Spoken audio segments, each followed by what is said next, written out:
Well, good evening again, everyone. Welcome to installment 3 of 6 of the 2025 Grant Wood Country Forum.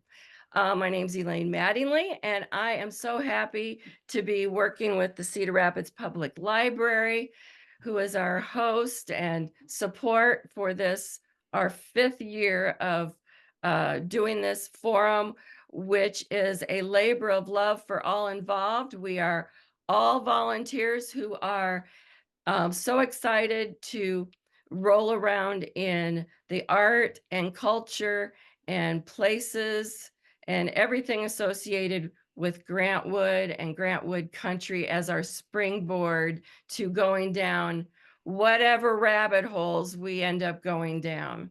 And so our presenters seem to always have an infinite amount of angles to filter our enthusiasm through. And tonight is no exception. Um, what I will mention is be sure to, for anybody who sees this, know that the Cedar Rapids Public Library has a YouTube channel and they upload our sessions to their channel for all our sessions. So you can share those links. This is a free and open forum. Anyone is invited by registering with the Cedar Rapids Public Library or reaching out to any of us that you may know here. We can forward you a Zoom link as well. So far this year, we have had presentations by wonderful presenters. Our first session was with curator Julia Jessen of the Cedar Rapids Museum of Art, talking about the multimedia aspects of Grant Wood. And also on that session was the brand spanking new director of Grant Wood's Catalog Raisonné project through the Grant Wood Art Colony and at the University of Iowa. That's Renelle Knight-Luth. And we're so excited to have her attending with us and going back and forth, exchanging, because we want her to get as much information as she can to make this project as complete and far-flung and broad as we possibly can. So we're really assisting her in making that happen. That's exciting. And Maura Pilcher is here, and she directs and guides the Grant Wood Art Colony for the University of Iowa as well. And it's great to have her here and another smiling face with her tonight. Hello, hello.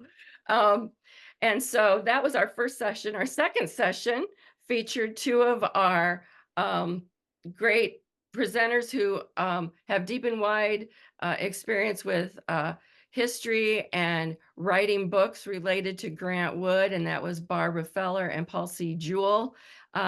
They shared their what's happening. Barbara just released her book through Ice Cube Press, and that was exciting to be able to hear from her. Her book is called Grant Wood's Memorial Masterpiece. And Paul Jewell's book is coming up, and it's called Model Citizens We Posed for Grant Wood.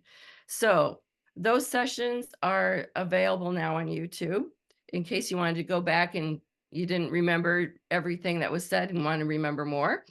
And then next week coming up is the Grant Wood Florilegium, commonplace notes on the horticultural significance, symbolism, and meaning of the plants depicted in the artist's works with Tom Havren.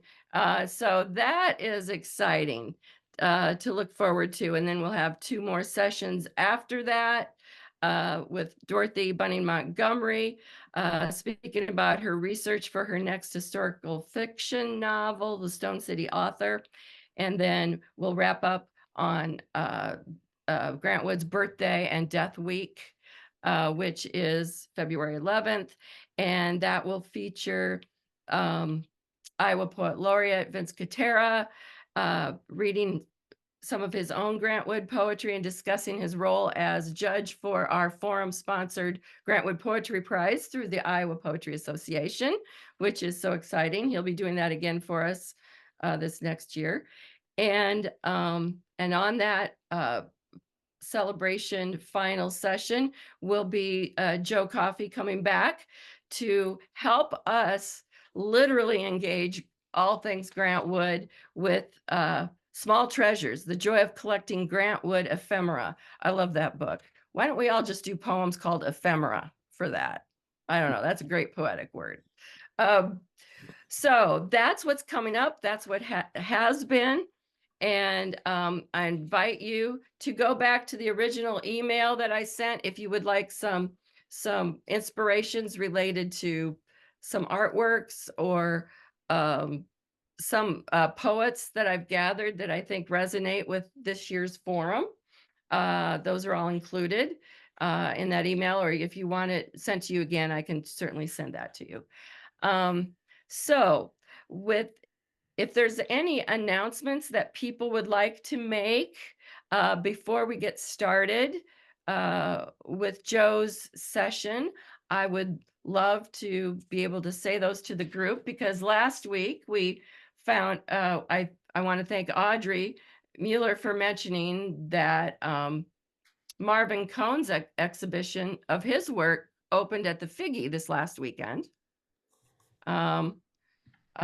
So in Davenport, and we'll go on, was it till March or something? Somebody said it's ongoing till March, I think. Till Something like that. June 17th, I think. Oh, June 17th. So it'll be there a while. So that's neat that that's happening over at the Figge. And if there's anything else that anybody here would like this group to know in terms of announcements or upcoming things, I'd be glad to just pause and hear about that. So we can also do that later if you think of something. So I think that's enough on the front end here. Let's get to the meat and potatoes here of this session. And Joe, I would love for this group and the people who watch it on YouTube to know a little bit about your ongoing engagement with Grant Wood Country and all things Grant Wood. Don't be shy. Don't feel like you're bragging. We just want to know your great background and be able to share that with everybody and as you go into your session. So welcome, Joe. Thank you. Great to see everybody. Thanks so much for taking time to spend a part of your night exploring Grant Wood and his writings with me. I really appreciate you all being here. I think I know most of you, and as always, we'll continue the conversation afterwards. I think most of you have my email. If you don't, you know somebody who does. Any questions about anything you see, I'd be happy to share what I've got, give the citations if you want to dig deeper and launch a study of your own off of this or that. This is why we meet, right? A little bit about me. I moved to Iowa in 1999 as a reporter and the weekend anchor for KCRG, the ABC affiliate in Cedar Rapids. I had bopped around the country a bit doing the news thing, and did not know much about Iowa. And in that job, wherever you land, you have to quickly learn, and you're reporting on City Hall and interviewing folks, and very quickly, it's the kind of job where very quickly you can get a feel for a place. And I fell in love with Iowa. Iowa is great. Every now and then I got to do a Grant Wood related story, and that was cool. And so after that job and some grad school and doing some different things, I just kind of became obsessed with reading everything that had been written, going down the scholarly path, as well as reading the popular press books, and just seeing the artwork. And it was interesting because where I lived in Cedar Rapids for about 20 years, I could walk my dog every day and I knew stories about, oh, we did the bookshelves in this house. Oh, that's the house in the overmantel thing. Oh, there's Bruce where he did. And I lived in this area where people had stories, and after a while, people who own artworks, and they're privately held, but they're real deal artworks. And then people who know people who knew them, and it's just I got lost in that. I thought it was cool, and I've published a few pieces, and I ended up with this crazy idea that, when I write about Grant Wood, if I, put it in a newspaper, so many people see it, sure, but there's an audience out there who could and should be learning about Grant Wood, but they're not. So I had this crazy experiment of an idea. I said, I'm going to make a Grant Wood Stories TikTok channel, and I'll just kind of put my research out there and see what happens. And that was fascinating. That platform is meant for people who just want to either hang out, waste time, or learn. There are a lot of people in the art world and in the scholarship world and criticism and museum curators, and they're all sharing stuff and having a conversation under these videos. So that was fun putting that out there. And I've enjoyed kind of sharing bits and pieces of what I've researched and written about in this forum, especially. It's so neat to be working on something and to have a question and think, ooh, what do I know about this or that? And I'll just reach out to one of you here in the forum, and someone will say, well, here's what I know. Here's the last time I saw that citation. So anyway, I absolutely love this group. And I think I'm like many of you, where the appreciation for Grant Wood's art, who he was, his life story, the challenges, the legacy, it's all very cool. So thank you, Elaine, for putting this thing together and keeping it going. And, every week we have a cool topic to sink our teeth into. So tonight's topic, I'm going to share my screen, and thank you for your patience while I get this going. Hopefully I'll do this right. All right. Can you see a big Beyond the Brush timeline looking thing on the screen? Okay, great.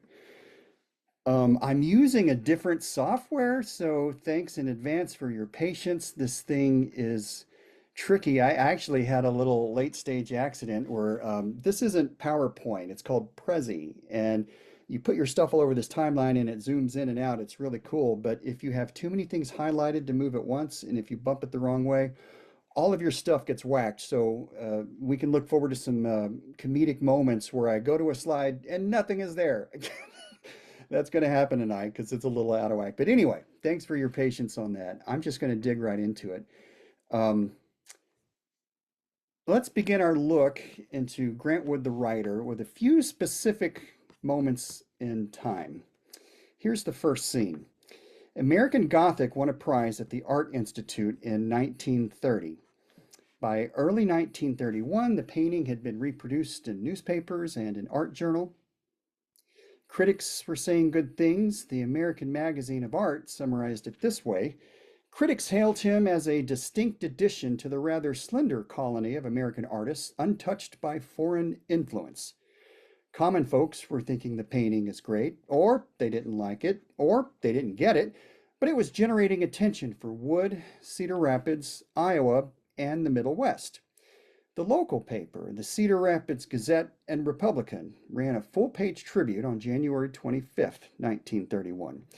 It's a rah-rah attaboy kind of piece. It shows his work and tells little stories about his rise to fame, a tribute to a local boy who made it big.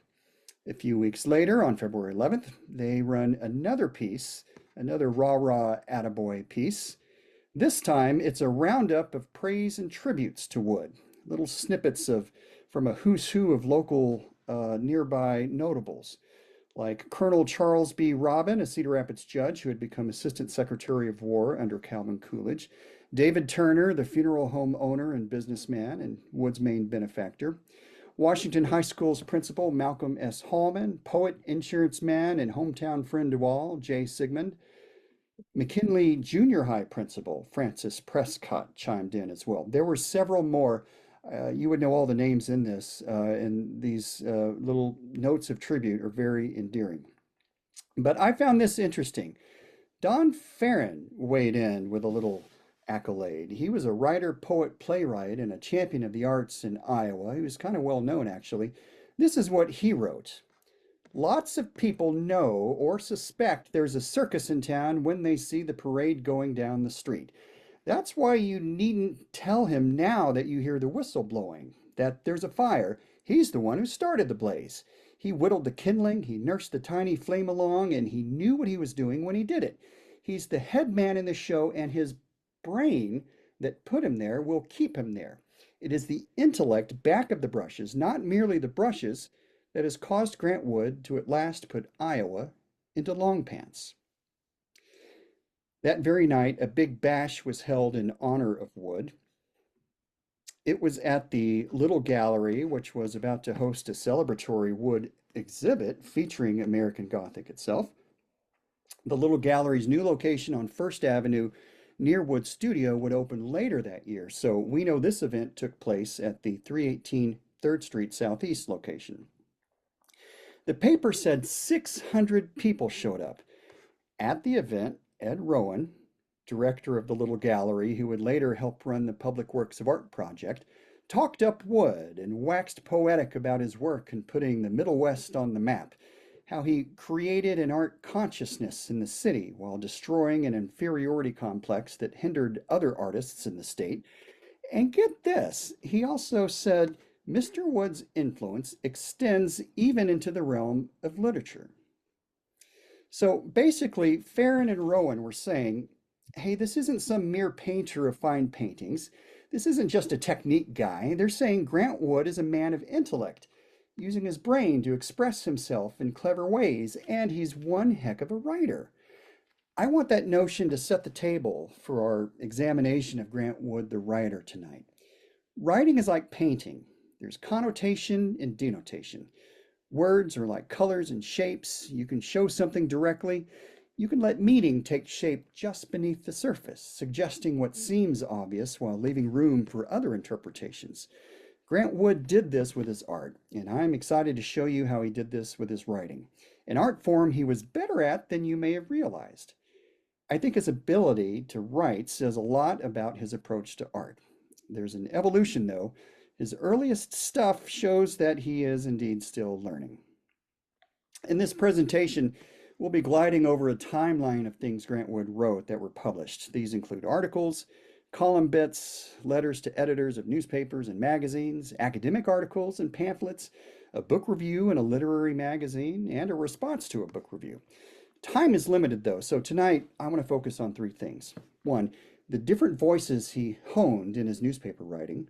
Two, the parabolesque one-act play They That Mourn, which he dreamed up more than he actually wrote. I'll argue that his dreamership was just as important as his so-called co-writer's actual authorship. And three, his introduction to a book about Mark Twain. His appreciation for Twain gives us an important lens in which to view his art. So the timeline starts with two articles Grant Wood co-authored with friend Paul Hansen shortly after high school graduation in 1910. Wood attended summer terms at the Minneapolis School of Design and Handicraft and Normal Art in 1910 and 1911. According to Wood biographer Darrell Garwood, he taught at Rosedale Country School near Cedar Rapids for the 1911-1912 year, making $35 a month. He did not want to teach a second year. You see, Wood had to take a teacher exam to get that job and was granted only a provisional license because he didn't do all that well. He did score an 86 on the writing section, but he only scored a 49 on grammar. Today, we know test scores don't always reflect true ability. And today, we're better at recognizing talent beyond standardized assessments. Back then, though, a low score was a low score. Wood's desire to teach another year wasn't strong enough to make him sit through that exam again. So he partnered up with buddy Paul Hansen to write magazine articles. Garwood wrote that they sold this piece for $25. It was published in the September 1912 issue of The Craftsman. It doesn't list the pair's co-writers. Instead, it says it was written by Catherine D. Groff. I wonder, was this how the publication ushered in writers who weren't proven yet? The piece reads as if a fairly intelligent high school graduate simply pulled stuff from other books and smashed it all together. There are photos of Norwegian log cabins too. Hansen's father was a well-connected photographer, by the way. This piece, if he and they did co-write it, well, it's simply an odd read. It gives you the sense that he and Hansen pulled it off. According to Garwood, they wrote another one called Cabin in the Woods. That one I did not find. So that brings us to the honing of Wood's writing voices in newsprint. Cedar Rapids newspapers fill in the blanks between Wood's paintings. He was in them a lot. They trace his development as an artist. The town rooted him on and reported on what he was up to. The social pages tracked his busy social life, the events he attended and eventually helped to organize and host. He was constantly giving talks to women's clubs, business and city booster-minded organizations, school groups, and gatherings of artistic people. There's a trail of all of that. It's in newsprint. There are two significant Cedar Rapids newspaper from Wood's era to speak of, the Cedar Rapids Republican and the Cedar Rapids Gazette. The Republican was absorbed by the Gazette in 1927, so for a brief moment after the acquisition, the Gazette was called the Cedar Rapids Gazette and Republican. All right, let's dive in. Starting in November of 1922, Wood wrote a few art-related stories for the Gazette. His involvement in the Cedar Rapids Art Association, what would one day evolve into the Cedar Rapids Museum of Art, was a great way to parlay his knowledge about art and the association into the paper for newsworthy content. In this article, he described Winding Stream by Gardner Simons, which was bought by the association and displayed in the gallery of the Carnegie-funded library in Cedar Rapids. Wood wrote, "It is painted with a broad and vigorous technique that annihilates detail. Realism lies in suggestion and not in detail."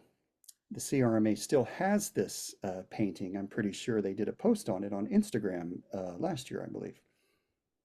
In this article, Wood describes Dudley Craft Watson's remarks on paintings exhibited in Cedar Rapids at the time. Watson was the curator of the Museum of Fine Arts in Milwaukee. The painting that clearly resonated with Watson and Wood was Henry O. Tanner's The Three Marys. Wood wrote, "Her red hair flows down in curls on each side of her throat in a manner not to be found in the engravings of the family Bible. These, though, are not the anachronisms of ignorance. They are the deliberate and intentional devices of a master painter who dares to defy the literal, even in a realistic painting." Interesting, isn't it? These little snippets show Wood's interest in the psychological chess pieces that artists move around beneath the painting. Wood didn't write in depth about his own artwork, of course, so my point here is to simply take note of his awareness of how art appreciation and criticism works. Artists have intentions that aren't always clear, and that's the game. He's participating in it here. It's interesting to see him do this because I think it quickly dispels the notion that he wasn't that smart. That his, ah shucks, Iowa brain was only capable of painting subjects and objects that were strictly subjects and objects. It's as if his ability to craft his public persona, years later that you see here, this "I'm a real person, not an art snob" thing was so effective that some people discounted the notion that he was an artist who could play this game, that of course not everyone knows how to play. His art could be an expression of complex ideas and unexpected themes. But back to 1923, Wood's established writing ability and growing local notoriety allowed him to write for the Gazette while on his European trips. He basically checked in via letters and told of his travels abroad. His pieces reveal an artist trying on another voice. He amused readers with fish out of water tales. In a piece about bumbling around in London, he offers this tidbit. "Recently, certain boroughs decided that people walking on the footways should discontinue their practice of passing pedestrians on the right and follow the rules of vehicle traffic. They made this the rule in a number of precincts, while other boroughs refused to change. Foot traffic now is a perfect maze. Residents of one borough bear down on one from the right, others equally resolute from the left. I have waited, expecting daily to find the answer to the old riddle about the immovable post and the invisible force, but it just does not happen. 'Tis the poor American, it seems, must dodge." In this piece about his exploits in France, he offers this tidbit. "The French method of ordering one course at a time and waiting each time for it to be cooked is greatly to my advantage. It draws the meal out over a period of an hour and a half or 2 hours. Thus, there are many periods when the diner is not occupied with food. He is in a state of bodily rest, secreting juices, you might say, for the digestion of the next course." Most of Wood's travel writings carry a Mark Twain-esque mix of humor and sharp cultural observation. He knows his readers don't see the world quite as he does, and he seems to enjoy simplifying things without actually dumbing them down too much. In one piece, for example, he defends a French waiter mistreated by American tourists and offers an explanation from the waiter's perspective. We're seeing Wood write like a painter here. He has a knack for getting a return on investment in the capital of the obvious, validating predictable first read reactions, often with a laugh. But look closely, he's honing his ability to plant seeds crafted to provoke deeper reflection. Okay, let's focus on a series of opinion pieces Wood wrote. This is Mr. R.R. Rousmatum. Mr. Rousmatum is a vehicle for social commentary, a satirical character who embodies traditionalism, resistance to change, and skepticism towards progress. Here's the situation. In 1925, just before the school year started, the local board had a majority that voted to cut study of art from 225 minutes a week to just 90 minutes a week. The Gazette asked Grant Wood to give his frank opinions on the matter because he had taught art locally and could obviously write, and they knew he would offer up some interesting copy. That he did. Rather than share direct opinions right off the bat, Wood came up with this Mr. Rousmatum, a stodgy, old, ill-informed Luddite of sorts who represents the school board's majority thinking. In the first of 6 pieces, Wood introduces Mr. Rousmatum as a curmudgeonly neighbor who can't help but reveal his ignorance, even in the briefest of neighborly encounters. I'll summarize. Wood sees Rousmatum using a scythe to cut grass. The efforts were inefficient and ineffective, so Wood offered the use of his new ball-bearing mower to no avail. Mr. Rousmatum was dead set on using the dull scythe. What's good enough for father is good enough for me. In the second piece, Wood uses tomatoes as a metaphor for Mr. Rousmatum's stubborn adherence to outdated ideas. Mr. Rousmatum thought tomato plants were flower plants with unnecessary poisonous fruit that should be avoided. He held on to this misinformation despite contrary evidence from Grant, who was eating a tomato. This refusal to accept new information mirrored his resistance to modern education. This speaks to the idea of minimizing arts education in the school curriculum. In subsequent installments, Wood explored related themes, satirizing the fear of modernity and the nostalgia for a bygone era. He connects Mr. Rousmatum's ignorance with a lack of concern for others. Even though he thought tomatoes were poisonous, Rousmatum let Grant eat them, for example. Selfishness can be knowingly fatal to others. That's a heavy point lurking beneath the imagery here. One piece uses a metaphor of a bank, refusing to let workers use typewriters and adding machines. Mr. Rousmatum applauds this notion. He says such decisions are the result of consulting the right people. No need to consult people with new ideas because new ideas are foolish. If machines free up so much time, employees will just waste it on misguided pursuits, things like art that aren't productive. So here we have Grant Wood using Grimm Brothers-like little stories to make a point about art. The little fables are analogous to the school board situation, larger perspectives on art and life as well. Wood did later say, in Return from Bohemia, that his strict father wouldn't allow him to read the Brothers Grimm. His father also frowned on his penchant to spend time creating art, of course. The fun and funny caricature is what draws the reader in. Rousmatum personifies the majority members of the school board.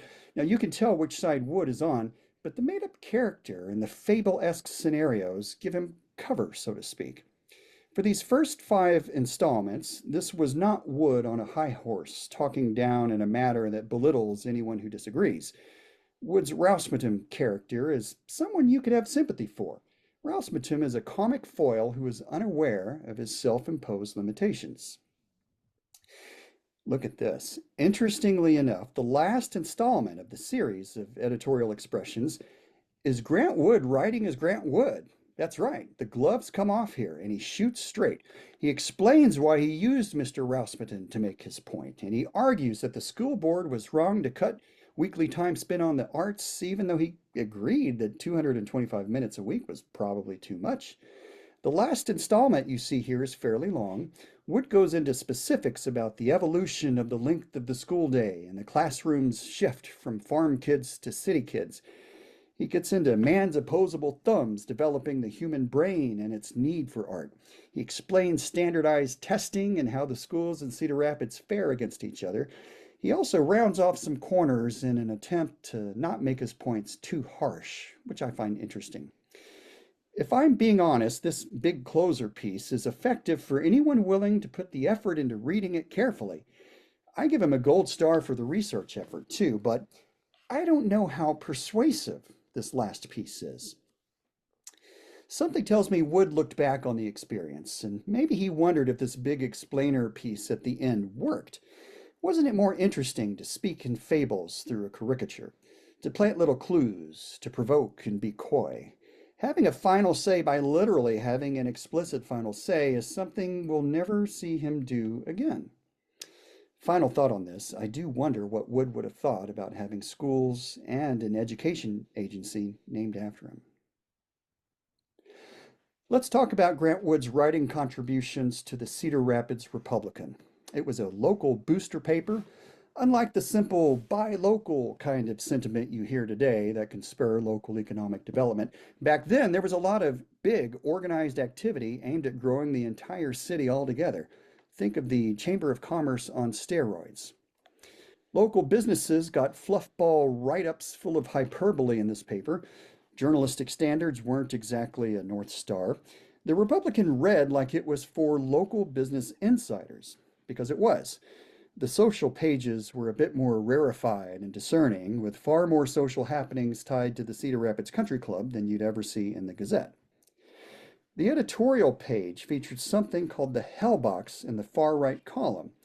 The Hellbox was a mishmash of stuff, little poems, humor, coded gossip, and bite-sized responses to city happenings in the previous Hellbox fair. The name Hellbox comes from newspress parlance. In newspaper composing rooms, there was a box where you'd toss broken letters, one-off engravings, odds and ends, and metal to be melted down for reuse later. Excuse me. Thus, the Republican Hellbox was an assortment of odd bits not to be taken too seriously. The Hellbox was hatched by editor Harley Tex Grantham in 1925 and ran for about 2 years, ending when the paper was acquired by the Gazette. Hellbox contributions were often addressed to Tex.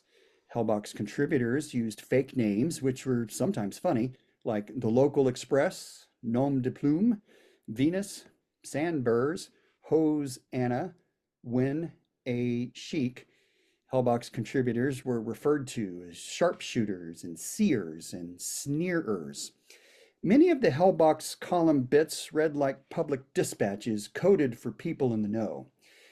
It reminds me of Twitter, now known as X, which is, for the most part, people in the know talking to people in the know on certain topics they really like, using topic-related jargon and acronyms that make many entries unreadable to outsiders who aren't in the know on those topics. We know from Twitter and Slack and whatnot today that various communities do have a need for this kind and style of quick and coded communication. It's definitely a thing. It's interesting to see, however, that a newspaper made content out of such fare in the 20s, giving such a public space for chatter from the cool kids table in the cafeteria, so to speak, thus elevating the clique. Eventually, other parts of the opinion page and even the front page were authored by Hellbox writers, signed by their Hellbox name, not their real name. The journalist in me cringes at this. It's like the paper drank too much of its own punch. At one point in December 1925, the paper ran an article about what it said were 100+ contributing Hellbox writers gathered for a party. Grant Wood's Garlic Club was a specially designated sponsor. The pre-party was at Grant Wood's studio. Now, Wood biographer Darrell Garwood wrote that when Tex Grantham left for another job, the Hellbox contributors kept the column going, and they also took turns managing the column. So the tidbits at some point were addressed to other people like Merlin and Venus and others. I took that as a challenge. I wanted to figure out which pseudonym Grant Wood wrote under. Well, I read nearly 2 years of the Republican looking for clues. Here's what I found. I think Grant Wood went by Farmer Bill and another one, Man on Horseback. The sense of humor was there, the references to art were there. As Man on Horseback, he wrote a satirical travel piece. He also wrote a review of a fictional film, if that was him. He wrote a series of mock who's who profiles on fictional people. Notice anything here? Caricature headshots as part of satire. We've seen this from him before. This is what he was goofing on. This that you see here on the screen now, this is the Gazette. They had a long-running who's who kind of businessman profile feature. They called it Wise Why in Cedar Rapids. So Man on Horseback ran a satirical version called Wins Win. Look at these characters. Franz McPretzel. Notice the first question. When did you come to the Pantry City and why? Instead of the Parlor City, the Pantry City. Now, we don't have the context to get all the jokes, obviously, but some of these we can still feel. Here's another one. Queen Marie of Romania, perhaps a statement about people with power being the ones who get ink. Here's another one. This is Algie de Montmorency. Here's Wins Win in Time Check, Ludwig Liverwurst. And here's Mordecai Mutton Chop. Wins Win in the Pantry City. This one cracks me up. How did you earn your first dollar? Rushing the can. I do think that Grant Wood also wrote under the pseudonym Farmer Bill. Take a look at this. This is a profile on a fictional Hellbox writer. This is what they did in this paper. They didn't have AI back then to make up headshots of fake people. Instead, they used true art headshot cuttings, presumably of people from other places. This profile has clues. If you read it, there's a joke about split infinitives. Look at this. Here's a piece by Grant Wood, as I believe, the Man on Horseback, writing a piece about Grant Wood, writing a biography of infinitives. Talk about meta humor. The profile also has a bit about Farmer Bill being asked to speak at a meeting of the Associated Advertising Clubs of the world. Now, according to Garwood, one of Wood's Hellbox writings criticized the onslaught of outdoor advertising in Cedar Rapids, and that prompted advertisers to pull ads from the Republican. I could not find that piece. That would be a smoking gun. Keep in mind, the Republican archives are spotty. There are many missing issues and many have illegible pages because some of the microfiche transfers are really bad. And there's this. When it was announced that Hellbox writer Venus would start running the Hellbox column for a while, Farmer Bill submitted this show of support. Hip, hip, hick, hurrah, Venus. I am for you, armed or armless, on foot or horseback. The armed or armless bit is from a joke from a few days before that. Now, I have a theory that the Hellbox wasn't healthy for the paper. I don't think more than 100 people showed up to that Hellbox party. The paper was already lacking journalistic standards and had far fewer advertisers than the Gazette, pound for pound. Wood and his Garlic Club and others were having fun with the Hellbox stuff, and that was becoming a noteworthy part of the paper, but that can't sustain a paper. It was a great exercise for Wood, however. He got to woodshed his humor and satire writing chops. Let's fly over the timeline now. I'm going to point out some fascinating things that Wood wrote. He stopped teaching in Cedar Rapids schools in 1925, but in December of 1928, he helped out by writing the prologue in the McKinley Junior High Christmas pageant.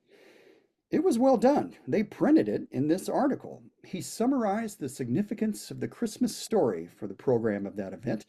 It's actually poignant and poetic. It's impressive prose. When the American Gothic buzz started in late 1930, the Des Moines Register ran an image on November 16th. It was common for papers to have a collage-type photogravure section like this. The caption said, "An Iowa farmer and his wife."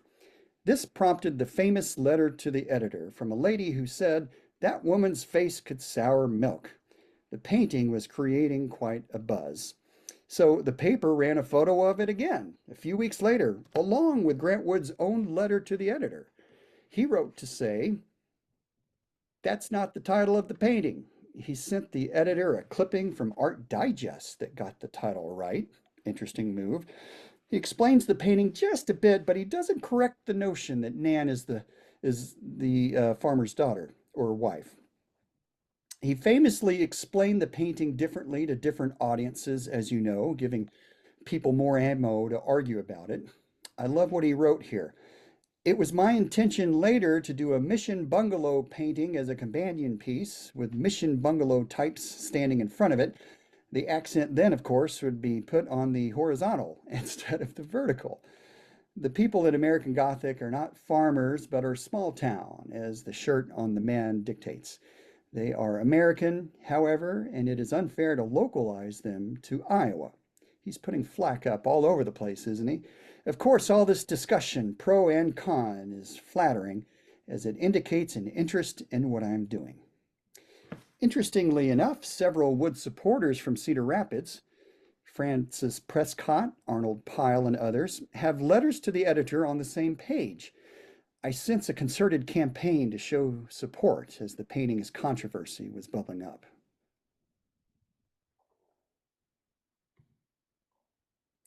In 1935, this was printed, Revolt Against the City. It's a little manifesto on regionalism.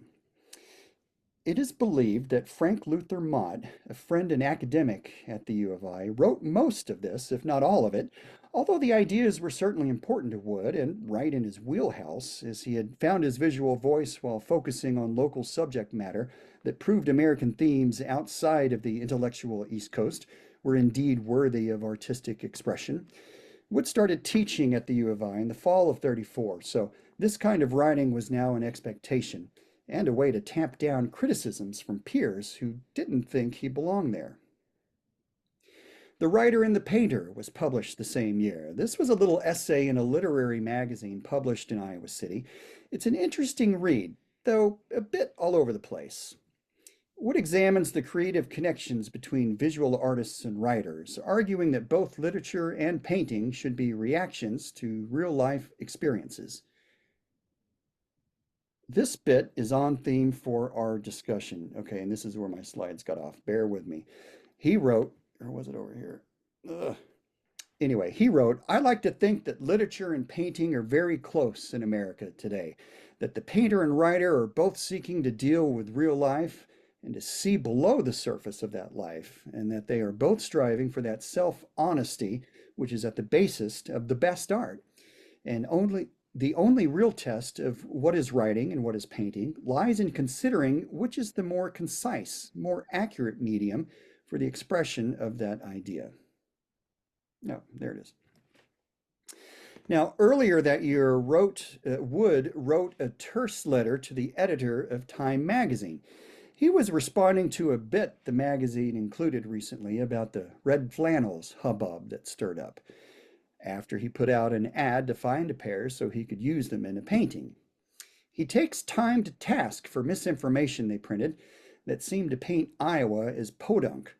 Wood's words carry no wit, no sarcasm, no satire, really. So the editor helps him out, lightens the tone, quoting Wood on the matter from an interview in another publication. I think Wood learned a lesson here that a little humor, something he's very good at, always helps. In September that year, Wood wrote to the editor of the New York Times Book Review, blasting a review of a Kinley Cantor novel. Wood defended the author and said the reviewer didn't understand art. Again, despite the lesson from the Time editor, there's no humor here. This is the New York Times, of course. Wood read this novel when it was printed in the Atlantic. He's teaching at the U of I at this point and getting some things published for highbrow audiences. I think this shows he's full-on invested in his academic writing voice and what I'll call his literary-minded voice, and he's eager to use them. By this time, Wood is friends with Frank Luther Mott, who's a pretty big deal. He would go on to win a Pulitzer. This is the guy who coined the phrase photojournalism. No kidding. They were cohorts in bringing big writers to town. E. Cummings, Carl Sandburg, and Robert Frost included. They spoke at their Times Club in Iowa City, which they helped develop. These speakers would also unwind at their Society for the Prevention of Cruelty to Speakers gatherings. Through these circles, Wood became friends with Christopher Morley, the editor of the Saturday Review of Literature, which we'll see his connections in here in a bit. Consider Wood's landscape at this stage of life. He was getting commissions to illustrate book covers and books. His literary friends from the Iowa Writers Workshop were thriving, getting published in a notable regional literary magazine called The Midland. Wood was now occupationally and socially prompted to take part in a higher level of writing. That same year, Return from Bohemia, a painter's story, was written by Wood, but not really finished or published. It was eventually published in Sue Taylor's book just a few years ago. Park Renard had a role in ghostwriting this, even though it's an autobiography of Wood with Wood's own memories. It's kind of weird. In 1939, it was submitted by Renard as his master's thesis. Okay, I love this. This brings us to the one-act play, They That Mourn, 1936.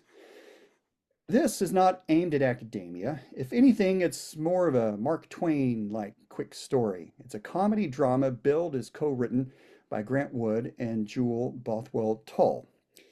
By all accounts, Tull wrote this based on a story that Wood came up with and shared with her at a party at the Cedar Rapids Country Club. Tull was a novelist, poet, and playwright who taught at Cornell College in Mount Vernon. Her husband, who you see on the right there, look at that dude. He ran I think it was the English department at Cornell. Sorry, lost my place. Here we go. They were both active on the Chautauqua circuit. She left a fascinating body of work behind. They ran with a fascinating crowd, which included Jay Sigmund, Grant Wood, Carl Sandburg, and a lot of notable other people in the arts. Here's what I found fascinating. Not much has been written about her. So you writers here in this forum, go reel this in. Go chase this down. She is a fascinating person. I'm no expert in poetry, but everything I've come across that she wrote is really amazing. She wrote a lot of one-act plays, did a lot of stuff, and it's just waiting there for some profile she deserves so we can all learn more about what she gave to the world. Anyway, this little play that these two wrote to, quote, co-wrote together was submitted to a contest in Stage Magazine, and it was one of the winners. It received a $100 prize. Part of the prize, it was published in the magazine's April 1936 issue. That year, it was also in a book called 40-Minute Prize Plays, published by Dodd, Mead and Company. In addition to that, the play was produced in New York City by the MacDowell Club, just as the April issue of Stage came out. Albert McCleary, former director of the Cedar Rapids Community Players, was the director. Some context is necessary here. Little community theaters were a thing across the country heading into the 30s. Grant Wood was involved in such a theater in Cedar Rapids. It would eventually evolve into Theater Cedar Rapids, of course. These little community theaters often performed one-act plays. So in the 30s, these little theater troupes started dying off, and so did the art of the one-act play. The one-act playwriting contest by Stage Magazine was an attempt to keep the art form alive. The Stage Magazine version of They That Mourn is just 3 pages you can see here. Although they're big pages, it was the size of a Life magazine. The play itself is about 3,500 words.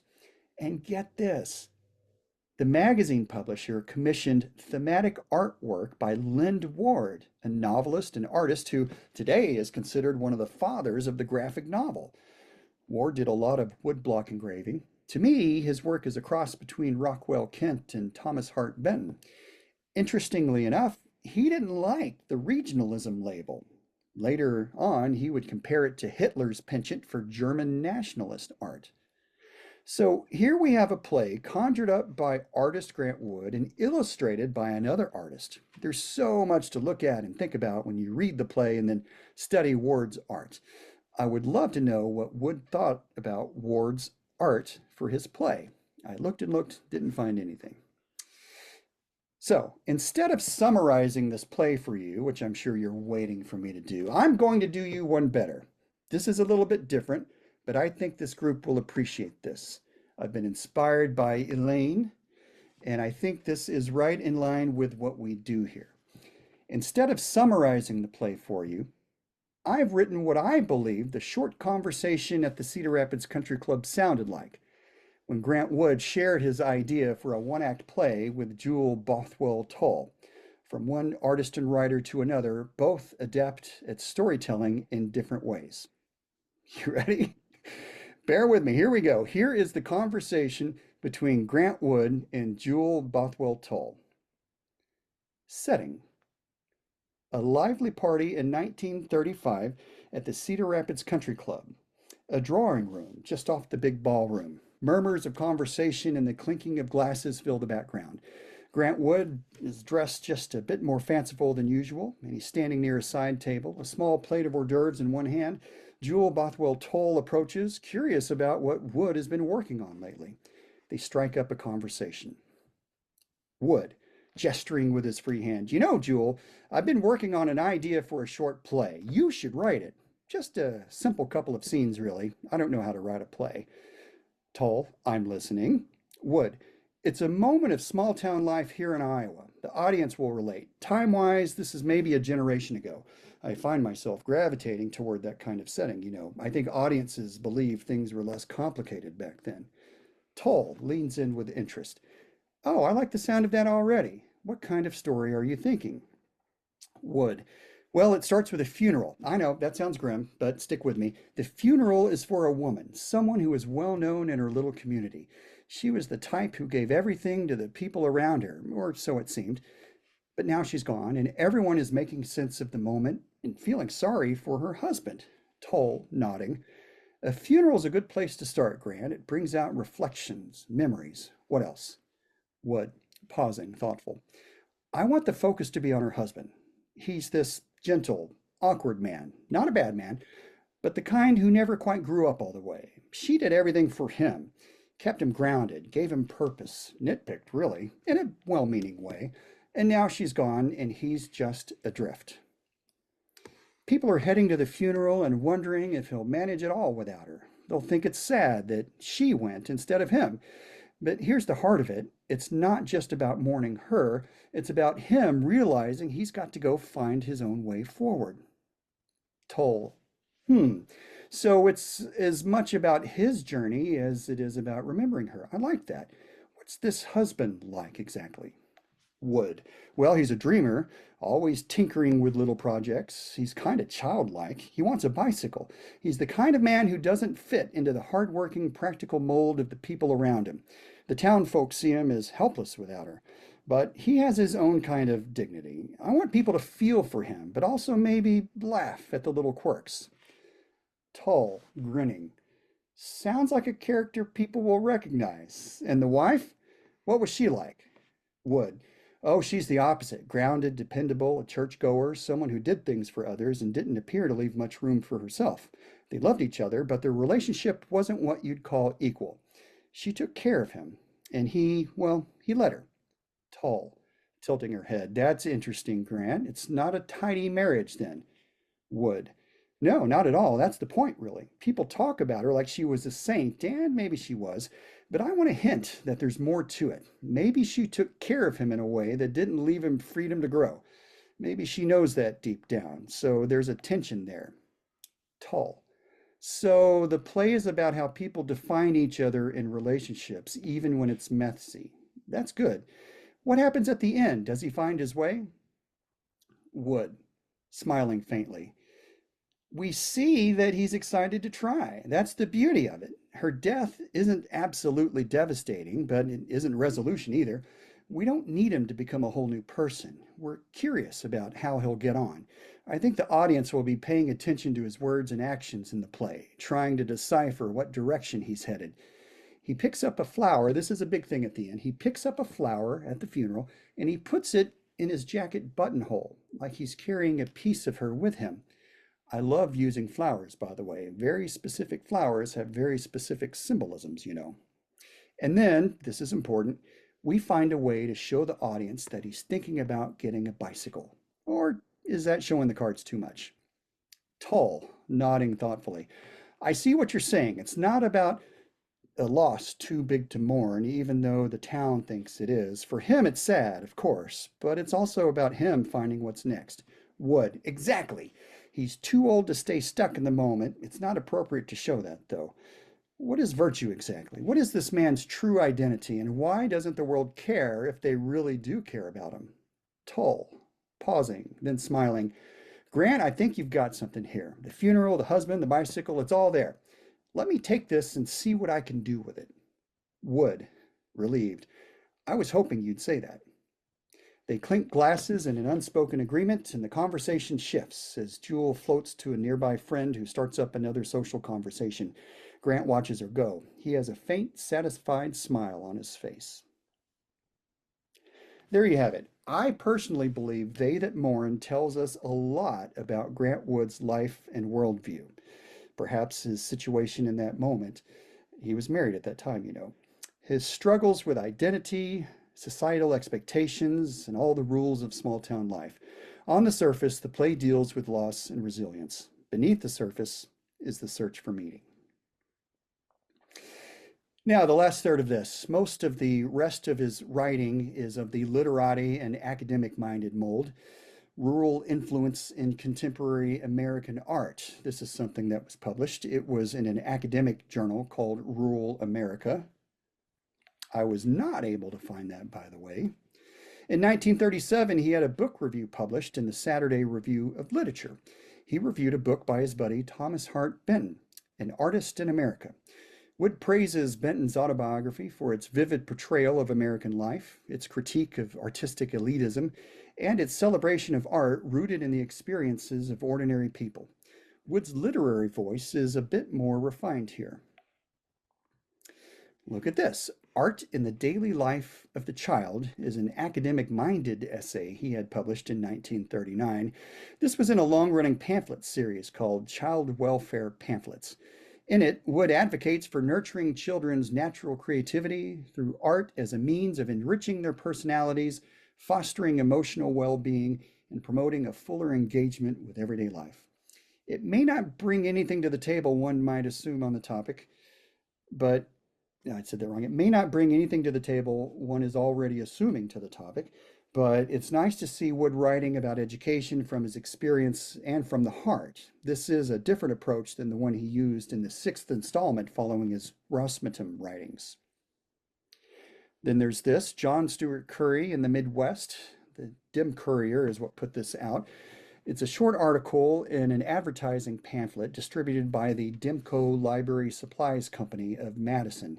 This is Wood exercising his academic voice to place Curry's work within the regionalist landscape. In 1942, Grant Wood's appreciation for Mark Twain was published. Basically, this was the same piece that appeared in Mark Twain Quarterly in 1937 to a small audience of Twain aficionados. A new version was also printed in the Saturday Review of Literature. And then, as the introduction to Young Sam Clemens, you see here, written by Cyril Clemens. Now, Cyril Clemens was a distant cousin of Sam Clemens. He made a career of it, running the Mark Twain Society, printing whatever letters he could get his hands on, and positioning himself as a Mark Twain expert. Twain's estate sued him. They didn't like him. The Closer family did not think much of him. Cyril is a whole nother topic, as they say, which we don't have time to get into here. Regardless, he published a book called Young Sam Clemens, and Wood's thoughts on Tom Sawyer and Huckleberry Finn made for a great introduction. Wood reflects on his personal and artistic connection to Mark Twain's works, highlighting their shared celebration of rural life, humor, and authenticity. This, of course, shaped Wood's regionalist vision and resonated with American cultural identity during the 1940s. Let's take a look at a very telling passage. Here he's recalling an impactful moment in Huck Finn. It was the part wherein Huck, staying with the Grangerfords, describes the sentimental pictures a daughter in the family had painted before her premature death. They was different from any pictures I ever see before, Huck said, blacker mostly than is common. And of all the pictures, you will remember the masterpiece was the unfinished study of a grief-stricken young woman ready to leap off a bridge, tears, gown, and hair flowing, and with 3 pairs of arms all in different positions. The idea had been to see which pair of arms would look the best, and then to scratch out the other 2. But the young artist had died before she had made up her mind. The young woman in the picture, Huck remarked, had kind of a nice, sweet face, but there were so many arms it made her look too spidery, it seemed to me. As I look back on it now, this is Grant's voice, as I look back on it now, I realize that my response to this passage was a revelation.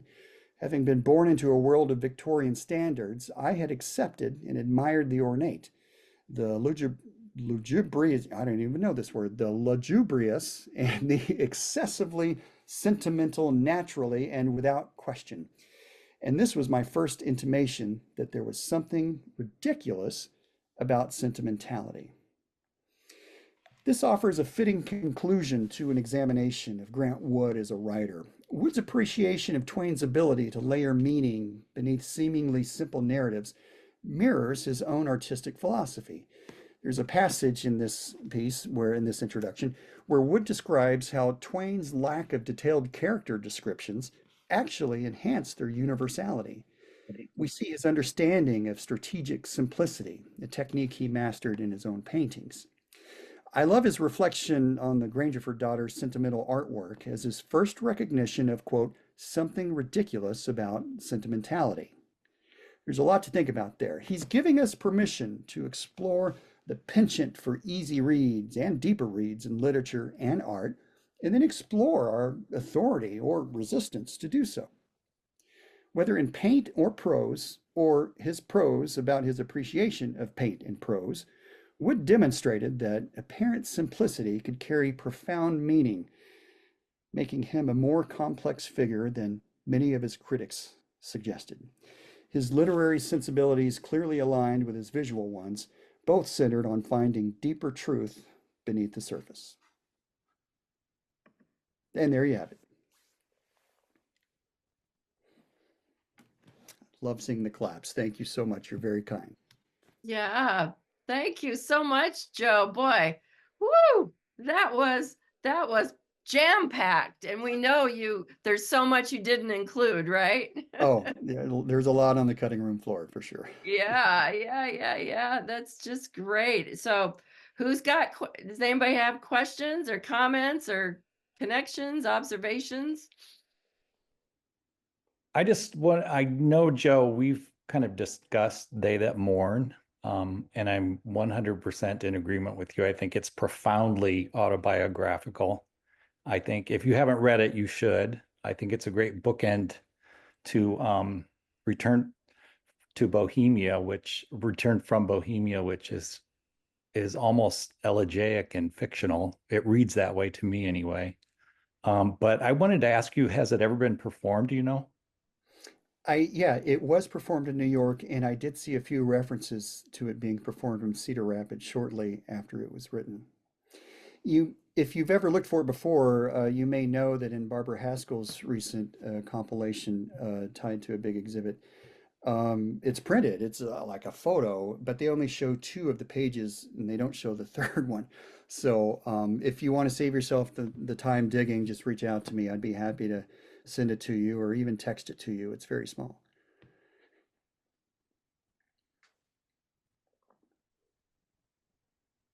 Joe, has this been an easy topic to research? I mean, I can't believe all the obscure, periodicals, newspapers, everything. How did you go about, or do you have major resources that help you with that? Well, it started with, I'm looking for it and I can't find it. At some point, it might have been the 40s. Oh, here it is. Some of you may have come across this, Regionalist Art. And it attempts to be like a resource of like everything written about Grant Wood until this was published, and all the things he wrote, as well as the magazines he was in and the academic things he was in. And it's not very good at all. I say that because we have the internet now, and even before the internet, we had modern libraries and their resources. So we could do a better job of kind of scrounging around to find things. And like many of you, I know some of you have done this. When you really want to dig into Grant Wood, if you search a topic and look at the results and think you've researched it, well, that's not research. At some Mm. point, you have to start off reading the Gazette and the Republican day after day after day, and just get the feel for the town and the this and the social pages. And you do this for a number of years, you'll notice you've been keeping folders. I'm going to throw this over here about the little theater. I'm going to throw this over here about the this. And then you'll have all these mini folders. And then when you want to do a paper on Grant Wood, the folder's already full. And so the act of reading everything for those years and squirreling away things in the photos, you can find a lot of things. And so my folder of things that Grant Wood has written, and kind of going further than this thing went, I thought, wow, this is a big one, but I think I'll tackle it. I can't go deep into everything, but I'll see if I could put things in buckets and kind of, figure things out. And so the themes that came out, that he was exploring these voices, that he wanted to be a likable travel writer, but he played around with a terse tone and he tried to do the academic tone. But in the end, that's why I closed with the Twain thing.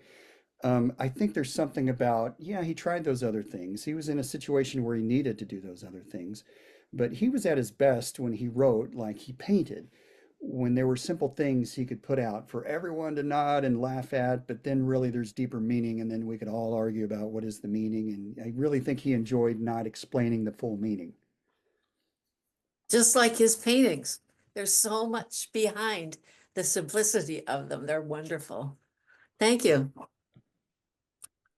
Hey, in the chat, I want to thank Renell for mentioning Frank Luther Mott's 5-volume encyclopedia, a treasure trove for researchers, essentially. That's awesome. And Paul mentioned Tom Duncan's Ochitaqua book. That's another connection. I wanted to mention too is Joe, I think I recall when a group of us visited Five Turner Alley, that they had a lot of Gazette articles kind of on display there on the main level, where people were watching that old film about Grant Wood, but they had some nice articles in huge format on display there too. But I of love course, that. yeah, but yeah, you can really go down the rabbit hole in the Gazette archives though, because they have both the Republican and the Gazette available in that archive, as I recall.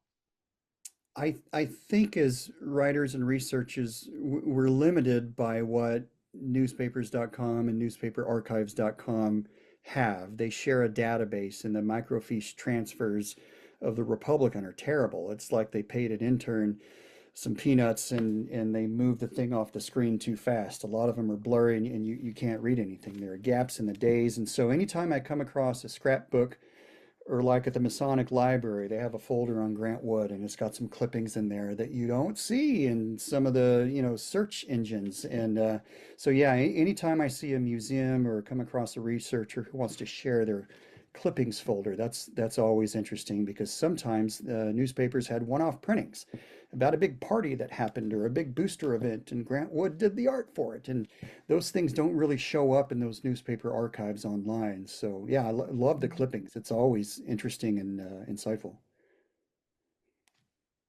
How much time did you spend reading the Hellbox stuff, did you say? That's why it hit me like Twitter. I have friends who do Twitter. I don't. And anytime I try and I look, it looks like gibberish to me. It's coded in acronyms. And so when I was going through after seeing Garwood say, hey, he wrote for this, I'm like, yeah, I've heard that before.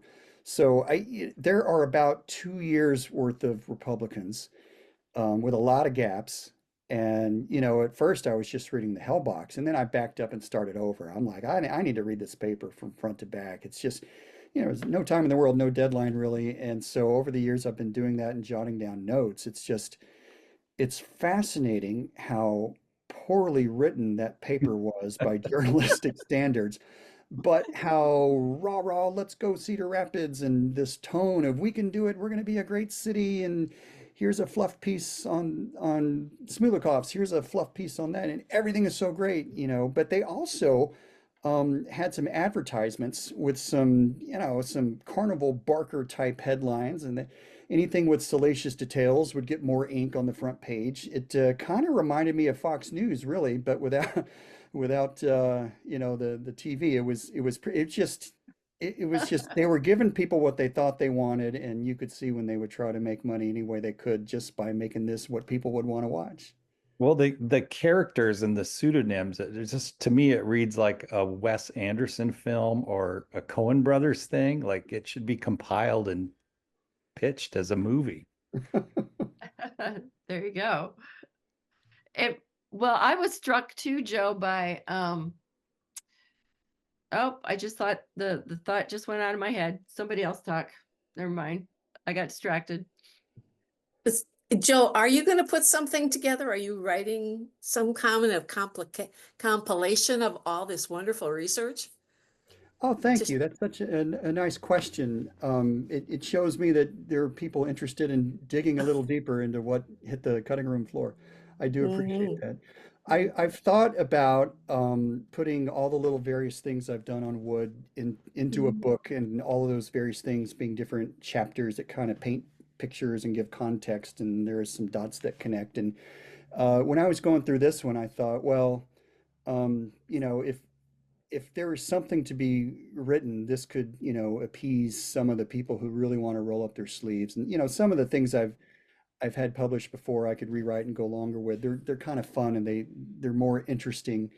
But yeah, I have thought, well, after doing all this, it probably deserves to be fleshed out. If anything, just the list of everything lined up. Here are all the things we know of, and I bet more are going to show up. You know, I mentioned the ones I couldn't find. I bet some are out there. I mean, his friends in Iowa City were trying to help him get published because that's a part of that job. And I wouldn't be surprised if more of that comes up. So, yeah, I am actively thinking about how else can I kind of put a bow on this and share it and let other people take it and run further with it. I think just you mentioning how Grant started off not feeling good about his writing, or not maybe writing as well, but with his academic climate he was in, it did get better. And he wrote more substantial pieces. And I think, you know, that would add also to people who maybe look down upon him for being an Iowa artist, or for just the type of pictures he painted. With the writing holds it high in higher esteem. Absolutely. You know, by the Mhm. second or third time I read his travel pieces, I read them different.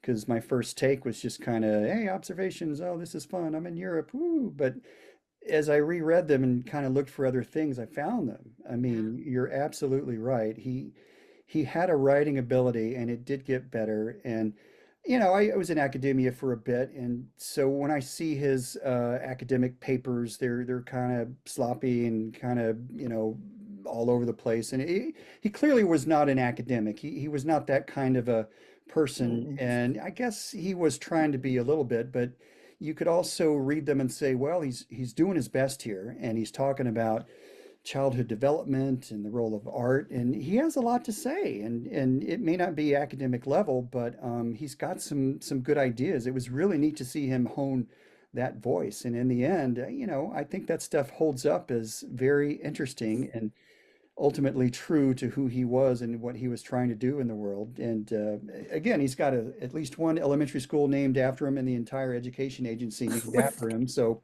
good for you, Grant. All right. Yeah. Good point. Good point. Well, we got some things going on in the chat here. A rabbit hole was gone down. And that's what makes this forum so fun. The Mr. Rouse-Meaton possibilities. Have you all checked your chat to read that? That's kind of fun. A corrupted Paul, you were saying what you found, and then Tom, you responded. My Paul, my mother's yeah. my mother's family grew up with that phrase. The old grandfather, who was the immigrant from Germany, would say "Rausmitsche," Raus meaning out and with. And then possibly, I always thought it might have been, the last part of it might have been corrupted in some way. But then Tom went ahead and looked it up and agreed with me. I like that. Thanks, Well, Tom. at first I was like, it sounds like Roush, which is like drunken, right? And but then I just typed in Rouse and it was out. And Eh, So, Grant Wood's perhaps lack of finesse with academic writing, he sure seemed to have a natural ability to get publicity or to leverage, attention through the newspapers and through socializing and just everything he did out in the community and through the mechanisms he had at hand. I think there's a dot to connect between that observation and how that sixth piece in the Rousmitten thing, when he just kind of went hard and tried to like make a case for something, he hedged his bet in that case. He kind of goes hard and then he backs off and he rounds the corners and he doesn't want anyone to feel too offended. You could hear his inner monologue saying, "Well, don't be too harsh," and so it makes me think about navigating the social scene in Cedar Rapids at the time, and he was constantly going to stuff. I mean, he was speaking to this and speaking at that and hosting this and attending that. And I think he was genuinely well liked. And I think there must be something to that, don't go too hard and die on a hill for the cause. I mean, it seemed like he had things to say. And, he eventually learned, like, well, I'll just say it more subtly. No need to put a finer point on things. And I think that's a cool thing about, we don't have film of him. We don't have interviews of him talking. We don't have some of the things we would have of more recent notable people. And so we have to piece these things together, including just what was he like socially? How likable was he? And I think the newspaper stuff really, really helps us try to put that stuff together. Yeah, for sure. Um, you had mentioned, and I'm going to have to look up this woman, Jewel Tull, because that's new to me, and I'm fascinated by that connection. I mean, I'm surprised, that in 5 years that hasn't, of doing this forum that name hasn't come up. So, that just underscores that there's always something new to discover. And I can't wait to see what someone in this group comes up with, you, Elaine, or whoever, or maybe it's a team thing. She was fascinating. And there's stuff about her everywhere. It's just not all put together in one thing. I found one thing, Carl Sandburg, the first time he traveled as a speaker was because the Tolls hired him to come hang out at Cornell. And they had a great time and they had a party afterwards. He brought his guitar. It was the first time he played guitar in front of an audience like that.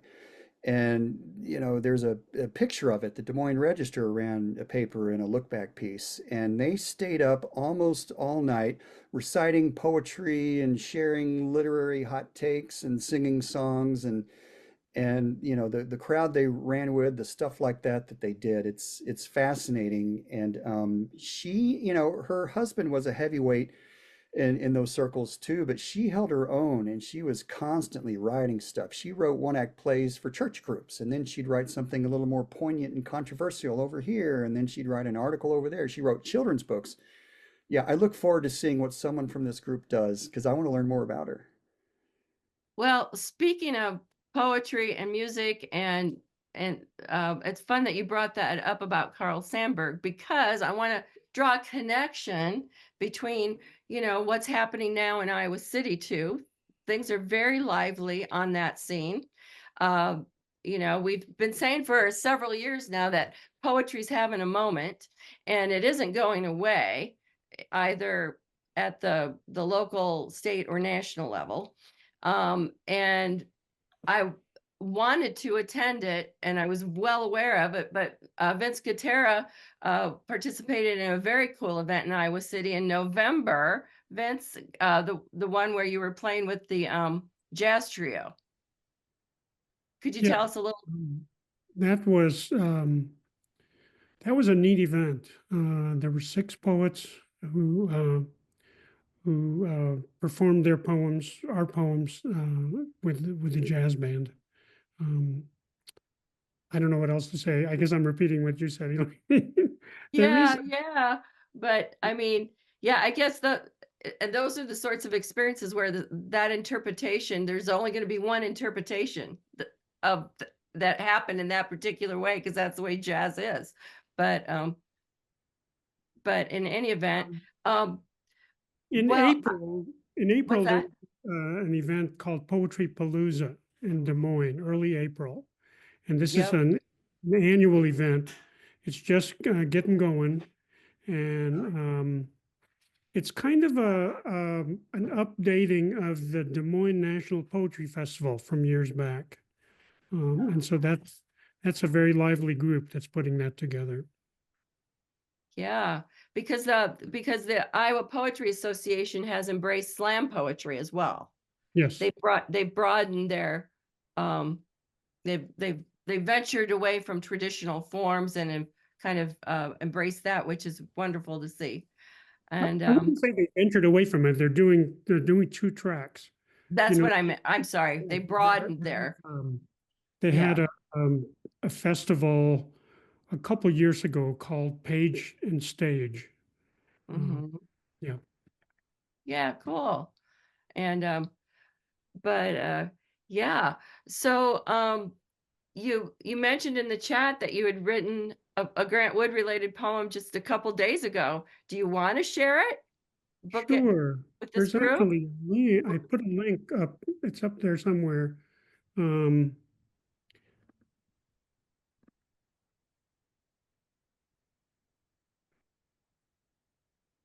Yeah, let me see if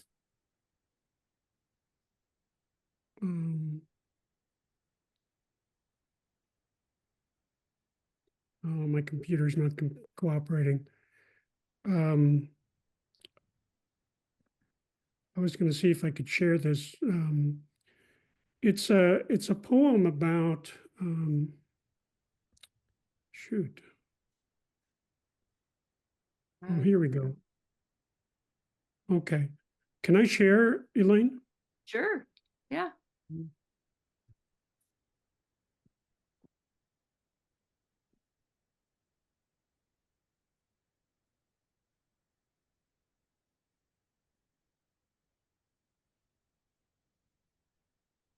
No, it's not letting me. It's called Love and Tradition, right? Yes, can you see it? I have it on my phone. Okay.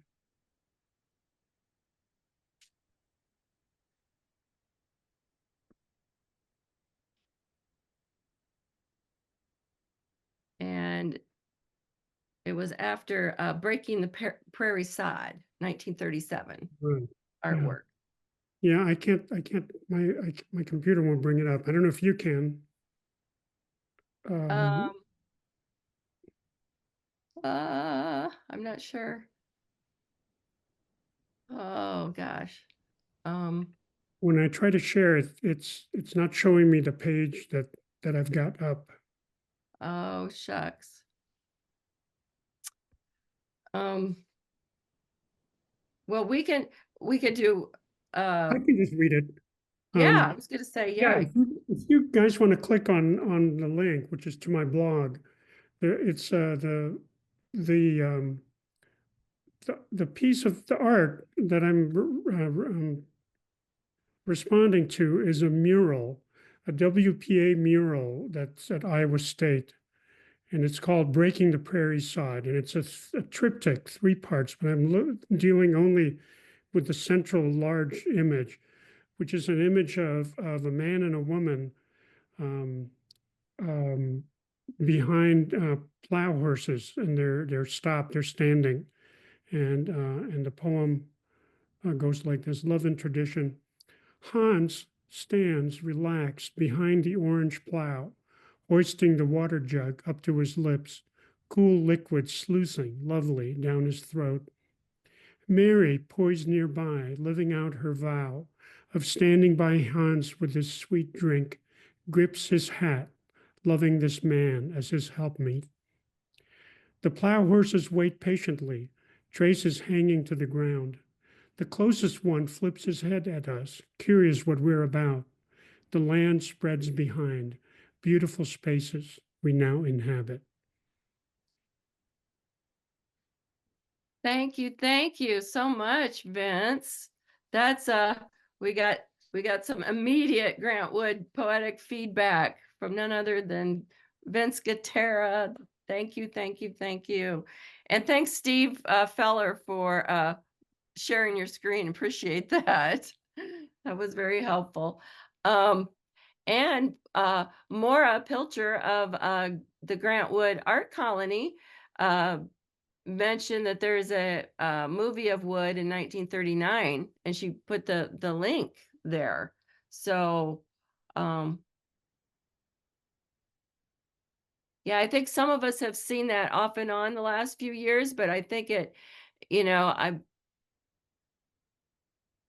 it's fascinating to be able to see that. Thank you, Maura, for that. Appreciate that. And there's Elaine, excuse me, could you also save the chat and put it out with the recording? Because there's a lot of good information there. Maybe. Well, of course I can save everything in the chat. Sure. All right. Wherever you're putting the recording, you can also include the chat in comments Mm-hmm. or in the description. Yeah. Let's see here.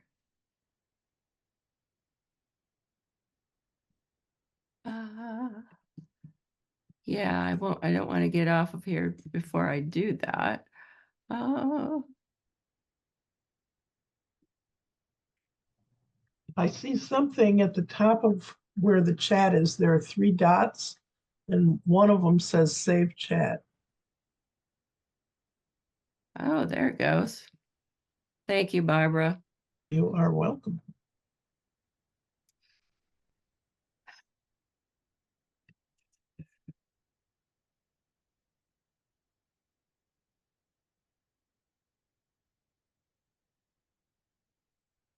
Okay. So, oh, we got one more message here. Okay. Well, I think I'm going to stop the recording. Well, and thank Joe so much for your very interesting gathering of writings by Grant Wood and just piquing our curiosity for what else might be out there. My goodness. And thanks for sharing your poem, Vince Gutierrez. Thanks everybody for being here and doing this thing we do. Keep doing it. So we'll see you all next week.